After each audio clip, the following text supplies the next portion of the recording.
राष्ट्र सर्वप्रथम राष्ट्र सर्वप्रथम राष्ट्र सर्वप्रथम राष्ट्र सर्वप्रथम राष्ट्र सर्वप्रथम की बात कार्यक्रम में आप सभी राष्ट्रवासियों का हार्दिक स्वागत है।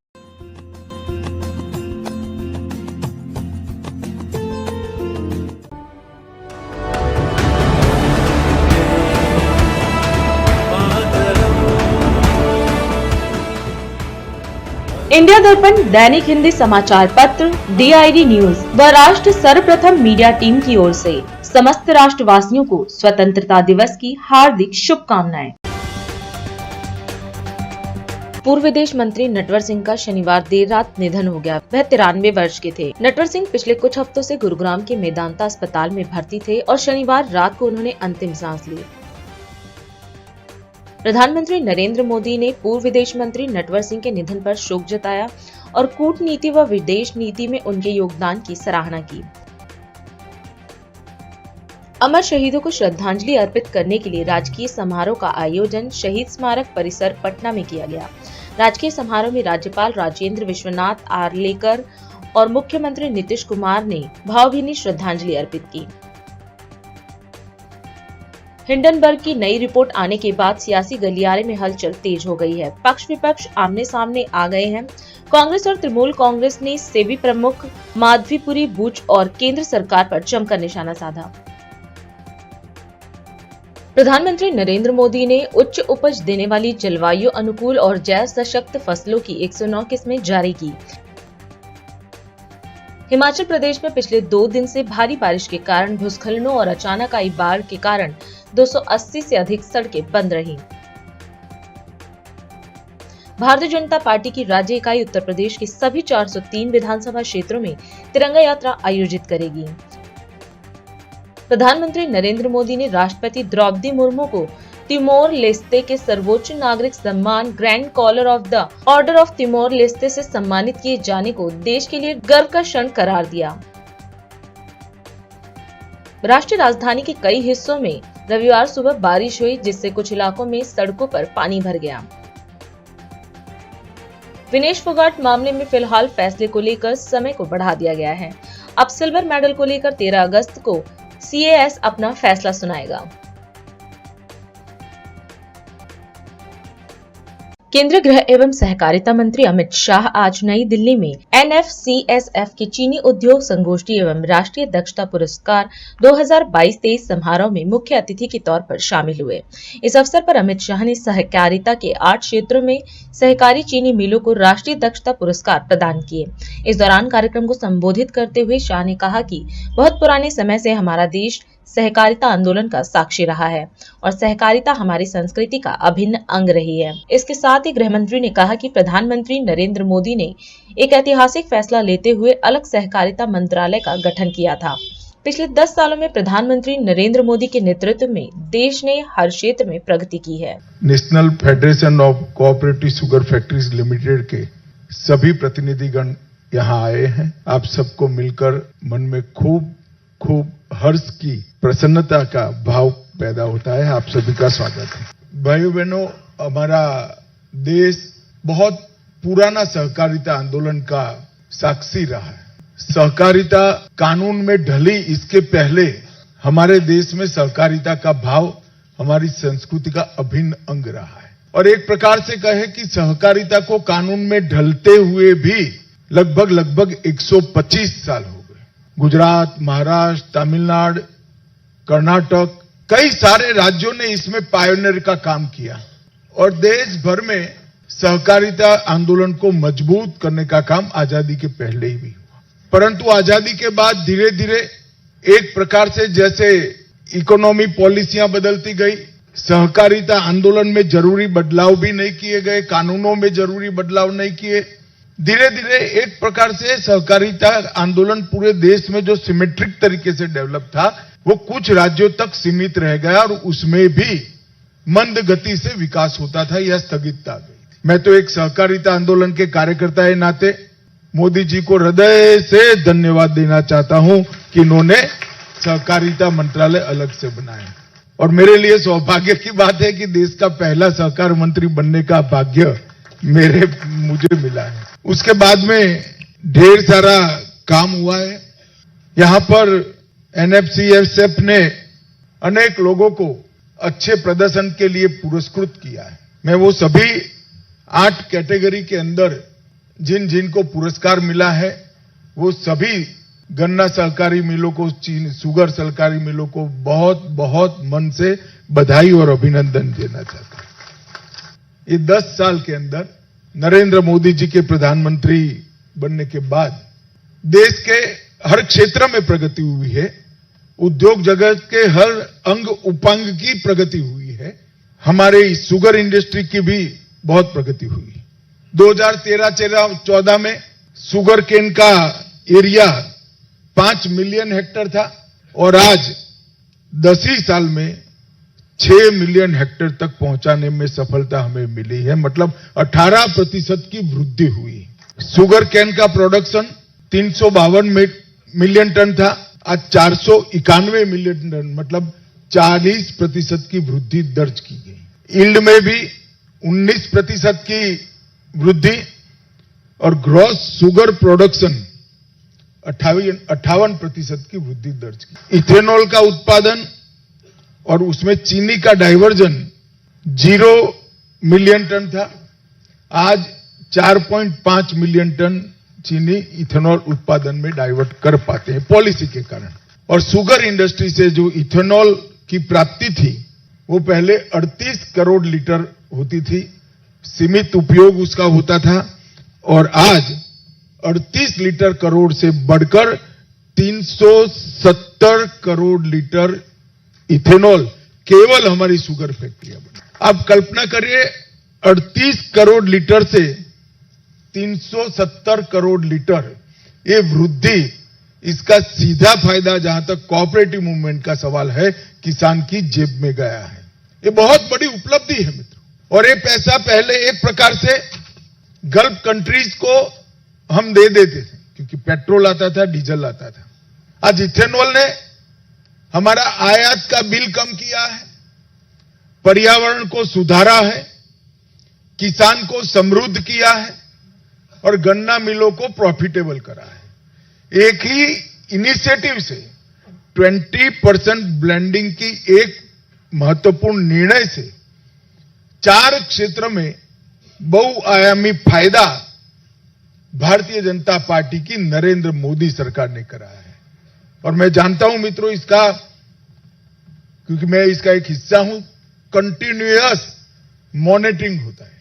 प्रधानमंत्री जी स्वयं करते हैं, हमारा एक ग्रुप ऑफ मिनिस्टर बना है, हर 3 माह में इसकी बैठक होती है। प्लस माइनस देखकर, स्थिति देखकर, बाजारों के दाम देखकर हम फैसले करते हैं और इसी के कारण समय के पहले हम इथेनॉल ब्लेंडिंग के लक्ष्यांक को पूर्ण कर पाए हैं। हरियाणा में विधानसभा चुनाव को लेकर 26 जुलाई से आम आदमी पार्टी की बदलाव जनसभा जारी है। इसी के तहत आज हिसार में बदलाव जनसभा का आयोजन किया गया। इस दौरान सुनीता केजरीवाल ने जनसभा को संबोधित किया। वहीं दिल्ली और पंजाब का उदाहरण देते हुए आम आदमी पार्टी की 5 गारंटियों के बारे में जनता को बताया। अरविंद जी 0 से शुरू हुए, पहले खुद की पार्टी बनाई उन्होंने और फिर पहले ही चुनाव में दिल्ली के सीएम बन गए। पूरे देश की राजनीति में भूचाल आ गया और काम तो ऐसे ऐसे किए कि पुरानी पार्टियां नहीं कर पाई, बड़े बड़े नेता नहीं कर पाए। दिल्ली और पंजाब जहां आम आदमी पार्टी की सरकार है, दोनों जगह सरकारी स्कूल शानदार कर दिए, गरीबों के बच्चों की पढ़ाई भविष्य उज्जवल कर दिया, जगह जगह मोहल्ला क्लिनिक बना दिए, सरकारी अस्पताल अच्छे कर दिए जहां अच्छा और फ्री इलाज होता है, बिजली फ्री कर दी। पहले लंबे लंबे पावर कट लगते थे, अब 24 घंटे बिजली आती है। महिलाओं के लिए बसों में सफर फ्री कर दिया, बुजुर्गों को फ्री तीर्थ यात्रा का इंतजाम कर दिया और अब दिल्ली और पंजाब दोनों जगह हर माता को, बहनों को 1000 रुपया हर महीना देना है। अभी लागू होने वाली है ये। आपके बेटे हिसार के बेटे ने ढेर सारे काम किए हैं। मैं आप सबसे पूछना चाहती हूँ, कोई ऐसी और पार्टी है जिसने सरकारी स्कूल अच्छे किए हो? कोई ऐसी पार्टी है जिसने मोहल्ला क्लिनिक बनाए हो, सरकारी अस्पताल अच्छे किए हो? कोई ऐसी पार्टी है जिसने बिजली फ्री की हो? ये सब काम केवल और केवल एक ही शख्स कर सकता है, हरियाणा का लाल, हिसार का बेटा केजरीवाल। केजरीवाल शेर हैं, आपका बेटा शेर है। वो मोदी जी के सामने नहीं झुकने वाले। पूरे हरियाणा का, पूरे हिसार का आपके बेटे ने देश और दुनिया में नाम रोशन किया है। आप क्या उनका साथ नहीं देंगे? अभी विधानसभा चुनाव आ रहे हैं। अपने बेटे को, अपने लाल को आपको भारी बहुमत से जिताना है। जिताएंगे? ये बात अरविंद केजरीवाल की नहीं है, ये हरियाणा की इज्जत का सवाल है। अभी नलवा में भी हमें एक सभा करनी थी, तो पता चला वहां पे अनाज मंडी ही नहीं है, फिर सरकारी स्कूल भी नहीं है, सरकारी अस्पताल भी नहीं है। वहां पर आयुष्मान कार्ड तो दिए हुए हैं इलाज के लिए, लेकिन आप प्राइवेट अस्पताल में इलाज नहीं करवा सकते। क्यों? क्योंकि प्राइवेट अस्पताल को सरकार पैसे नहीं देती, किसानों को ट्यूबवेल का कनेक्शन नहीं मिलता। 10 साल हो गए भाजपा सरकार को। 10 साल में क्या विकास किया भाजपा ने? आप सब टैक्स देते हैं, आपको सबको मालूम है। जब आप कोई भी सामान खरीदने जाते हैं उस पर जीएसटी लगता है। आप माताएं, बहनें, आप लोग आटा खरीदने जाते हैं उस पर भी टैक्स लगता है। आप सबका अधिकार है सरकार आपको मूल सुविधाएं दे, बिजली, पानी, सड़क, अच्छी शिक्षा, अच्छा इलाज। इसीलिए आपका बेटा ये सब काम आपके लिए करेगा। अरविंद केजरीवाल आपके लिए ये सब सुविधाएं देंगे। दिल्ली, पंजाब में ये सब चल रहा है। आपके लिए 5 गारंटी दी है आपके लाल ने। पहली गारंटी, दिल्ली और पंजाब की तरह घरेलू बिजली फ्री होगी, 24 घंटे बिजली मिलेगी। दूसरी गारंटी, हर गांव, हर शहर में मोहल्ला क्लिनिक बनेंगे, सरकारी अस्पताल अच्छे होंगे, जहां अच्छा इलाज होगा, फ्री इलाज होगा। तीसरी गारंटी, हर गांव शहर के सरकारी स्कूल अच्छे होंगे, शिक्षा अच्छी होगी, गरीब बच्चों का भी भविष्य अच्छा होगा। चौथी गारंटी, महिलाओं को, माताओं को, बहनों को, मेरी सखियों को हर महीना 1000 रुपया मिलेगा। दिल्ली और पंजाब में ये जल्द ही योजना लागू करने जा रहे हैं।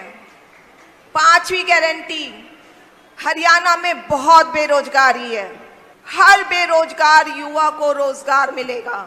इसके अलावा किसानों, व्यापारियों, खिलाड़ियों, बुजुर्गों सबकी खुशहाली और विकास के लिए आपके बेटे ने बहुत सारी प्लानिंग की है। हम सब मिलकर एक नया हरियाणा बनाएंगे। मंजूर है आप सबको?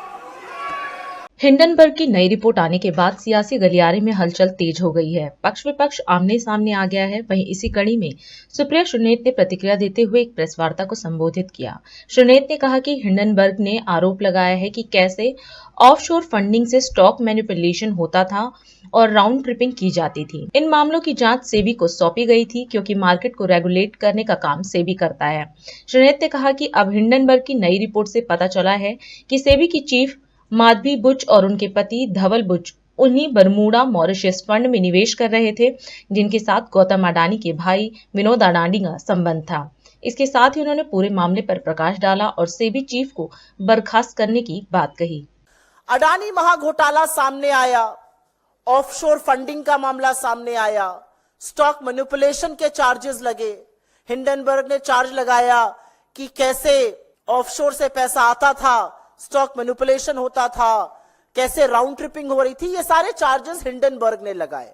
तो इसकी जो जांच है वो market regulator security and exchange board of India SEBI को सौंपी गई, क्योंकि मार्केट का रेगुलेटर मार्केट पर आंख रखने का काम सेबी करता है। पर अब जो हिंडनबर्ग रिसर्च पार्ट 2 का सनसनीखेज खुलासा आया है, उसके मुताबिक सेबी की प्रमुख माधवी बुच और उनके पति धवल बुच उन्हीं ऑब्सक्योर बर्मुडा या मॉरिशस फंड में इन्वेस्टमेंट कर रहे थे जिनके साथ गौतम अडानी के भाई विनोद अडानी का संबंध था।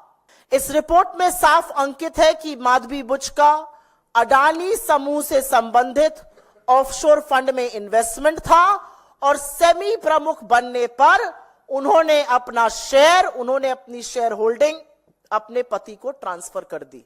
इस रिपोर्ट में लिखा है कि माधवी बुच और धवल बुच ने 5 जून 2015 को सिंगापुर में आईपीई प्लस फंड 1 के साथ एक खाता खोला था।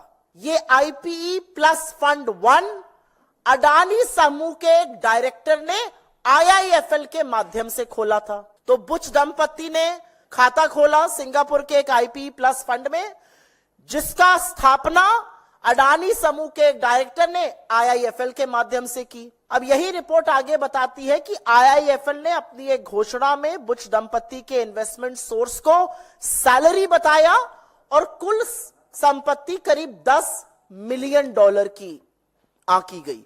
2 तथ्य और जानने जरूरी हैं, क्योंकि हिंडनबर्ग रिसर्च की रिपोर्ट में सेबी चेयरपर्सन माधवी बुच के अलावा 2 और एंटिटीज का प्रमुखता से जिक्र है। एक है अगोरा और दूसरा ब्लैकस्टोन। ये दोनों अहम किरदार हैं, नाम याद रखिएगा, अगोरा एंड ब्लैकस्टोन। इस रिपोर्ट के अनुसार अप्रैल 2017 से लेकर मार्च 2022 सेबी प्रमुख बनने के टाइम तक माधवी बुच तब सेबी में होल टाइम मेंबर थी और उनके पास तब एक ऑफशोर सिंगापुरी कंसल्टिंग फर्म में 100% हिस्सेदारी थी। इस कंसल्टिंग फर्म का नाम अगोरा पार्टनर्स है। अगोरा पार्टनर्स जिसका स्वामित्व माधवी बुच जी के पास था जब वो होल टाइम सेबी मेंबर थी, सेबी चेयरपर्सन बनने से पहले। रिपोर्ट आगे बताती है कि अगोरा पार्टनर्स जो है वो 2013 में सिंगापुर में रजिस्टर हुआ था और आज भी सेबी की चेयरपर्सन माधवी बुच जी वर्तमान में अगोरा एडवाइजर नाम की कंपनी में 99% की हिस्सेदार हैं। उनके पति इस कंपनी के डायरेक्टर हैं। अब दूसरे अहम किरदार की बात कर लेते हैं और वो है ब्लैकस्टोन। एक रीट्स नाम की चीज होती है जो इन्वेस्टमेंट का प्लेटफॉर्म है। एक जैसे म्यूचुअल फंड होता है, पोर्टफोलियो मैनेजमेंट सर्विस होता है, वैसे ही एक रीट्स है, real estate investment trust. Hindenburg report के मुताबिक सेबी चीफ पर उन्होंने ब्लैकस्टोन जैसी कंपनियों को रेगुलेटरी मतलब नियम कानून बनाकर फेवर देने के आरोप लगाए हैं। उनका कहना है कि सेबी चेयरपर्सन रहते हुए माधवीपुरी बुच जी के पति धवल बुच ब्लैकस्टोन के सीनियर एडवाइजर बन गए और ब्लैकस्टोन रीट्स का एक बड़ा प्लेयर है इंडिया में। हिंडनबर्ग का आरोप है कि रेगुलेटरी बदलाव, नियम कानून ऐसे बदले गए जिससे कि सारा का सारा फायदा रीट्स को हो रहा था और रीट्स में सबसे बड़ा प्लेयर ब्लैकस्टोन था और ब्लैकस्टोन में माधवी बुच जी के पति धवल बुच जी सीनियर सलाहकार वरिष्ठ एडवाइजर थे। तो अब एक स्वतः सवाल उठता है कि क्या अडानी महाघोटाले की जांच इसलिए नहीं हो रही थी क्योंकि जिसको जांच करनी थी इस रिपोर्ट के अनुसार, इस रिपोर्ट के मुताबिक वो कहीं ना कहीं उसमें संलग्न थी। उच्चतम न्यायालय बार बार निवेश की जानकारी मांगता था, सेबी बार बार इधर उधर बगले झांकता था। सेबी ने तो यह तक कह दिया था we have drawn a blank, हमें कुछ मिल ही नहीं रहा है। और इसलिए कुछ बहुत जरूरी सवाल है। इतने गंभीर आरोपों से घिरे रहने के बाद आप सेबी के पद पर, सेबी के सर्वोच्च पद पर इस देश की शेयर मार्केट की रेगुलेटर बनी रह सकती है या आपको तत्काल प्रभाव से बर्खास्त कर देना चाहिए? यह सवाल सेबी चीफ से है। अभी समय है एक ब्रेक का, हम चलते हैं ब्रेक पर। आप कहीं जाए नहीं, छोटा सा ब्रेक।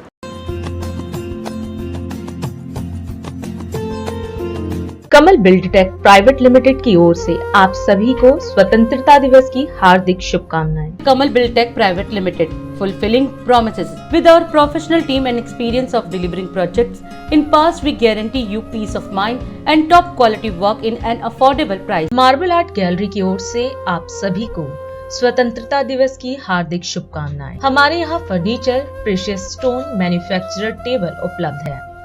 MP ग्रेनाइट की ओर से आप सभी को स्वतंत्रता दिवस की हार्दिक शुभकामनाएं।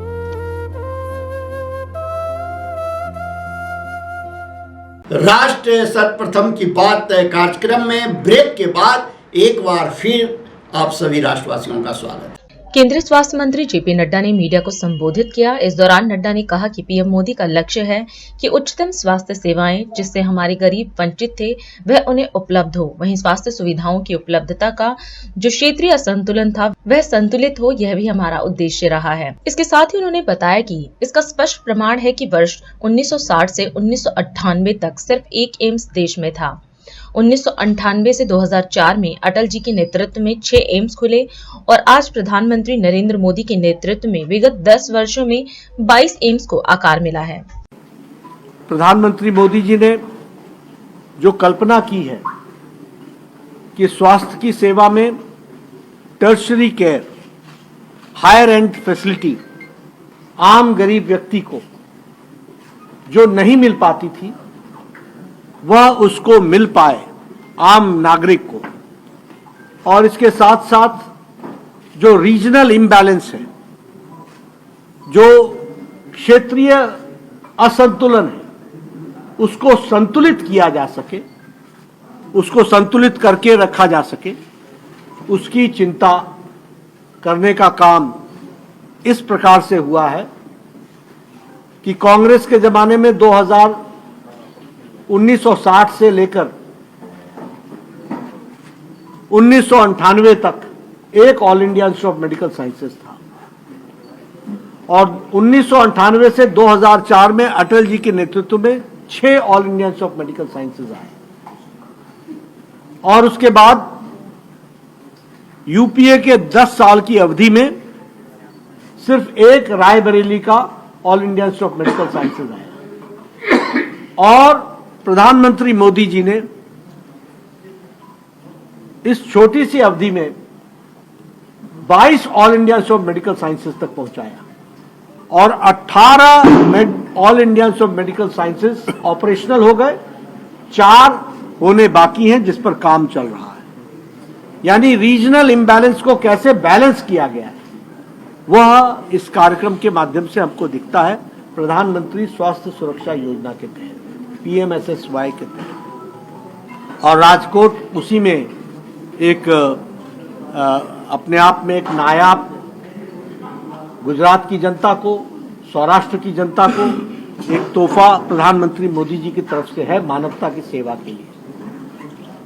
मैं बतौर स्वास्थ्य मंत्री आपको इस बात का विश्वास दिलाना चाहता हूं कि all India institute of medical sciences, one of the best all India institute of medical sciences Rajkot को हम करेंगे और इसके साथ साथ यहां पर जो इसके टर्शरी हेल्थ केयर के लिए जो हाई एंड फैसिलिटीज को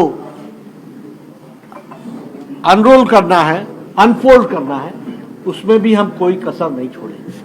अयोध्या धाम स्थित अशरफी भवन के नवनिर्मित श्री राम मंदिर में नूतन विग्रह की प्राण प्रतिष्ठा और ब्रह्मलीन जगदाचार्य स्वामी मधुसूदनाचार्य जी महाराज व ब्रह्मलीन जगत गुरु रामानुजाचार्य स्वामी माधवाचार्य जी महाराज की प्रतिमा के अनावरण कार्यक्रम का आयोजन किया गया। इस अवसर पर यूपी के मुख्यमंत्री योगी आदित्यनाथ ने कार्यक्रम में प्रतिभाग किया। इस दौरान सीएम ने कहा कि जिन्होंने 100 वर्ष पहले अपना पूरा जीवन समर्पित कर जन जागरण के कार्यक्रम को अपने हाथों में लिया था, ऐसे पूज्य संतों की दिव्य प्रतिमाओं की स्थापना का कार्यक्रम आज संपन्न हुआ है। वहीं सीएम ने कहा कि जब संत की साधना मूर्त रूप लेती है तो ऐसे संस्थान देखने का अवसर मिलता है।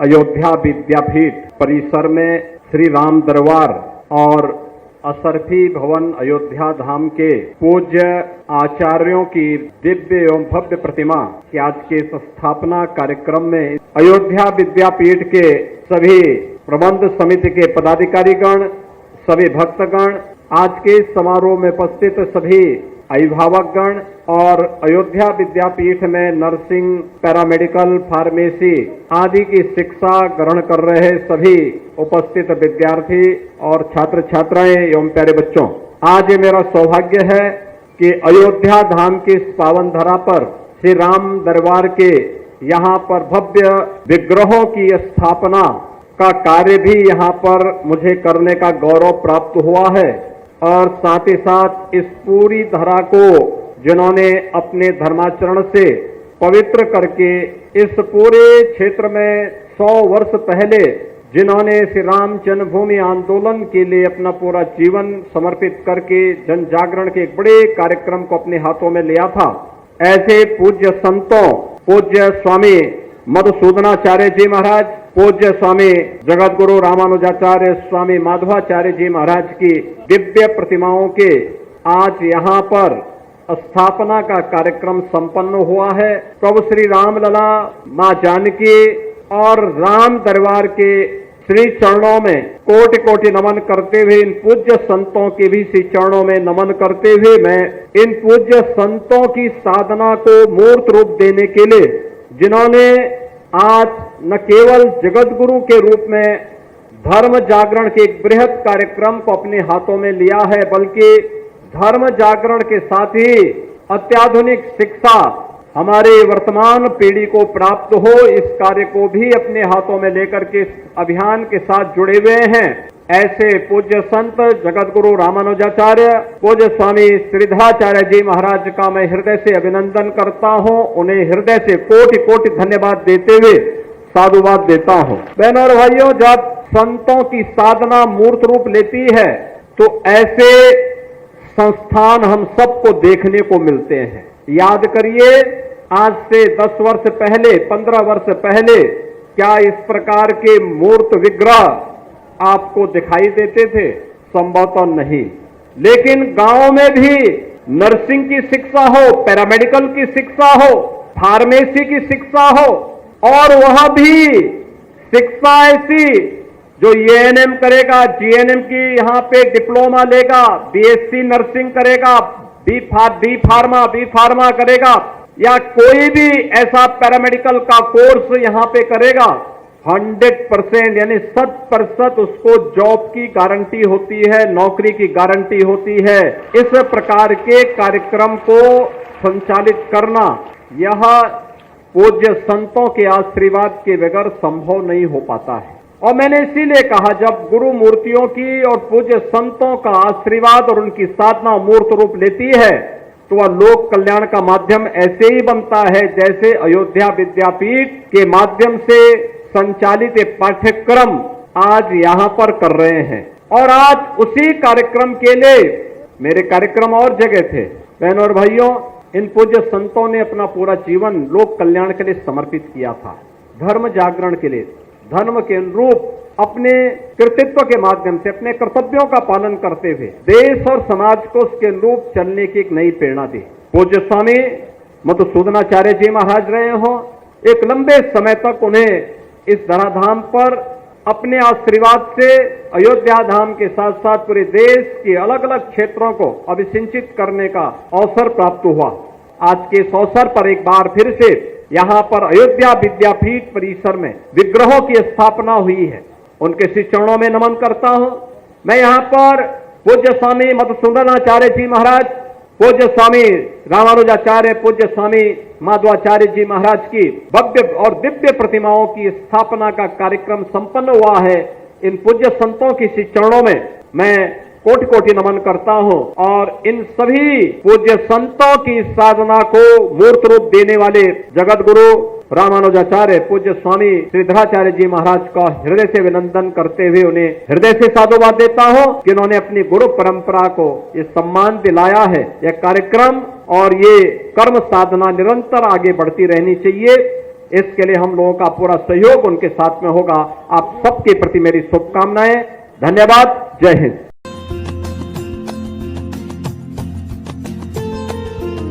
और अधिक खबरों के लिए आप हमारे YouTube चैनल दैनिक इंडिया दर्पण को अभी सब्सक्राइब करें और नोटिफिकेशन के लिए बेल आइकन को प्रेस करना ना भूलें। आज हम इस कार्यक्रम में आपसे विदा लेते हैं। आप अन्य खबरों के लिए बने रहे। राष्ट्र सर्वप्रथम, वंदे मातरम, जाग उठा है भारत।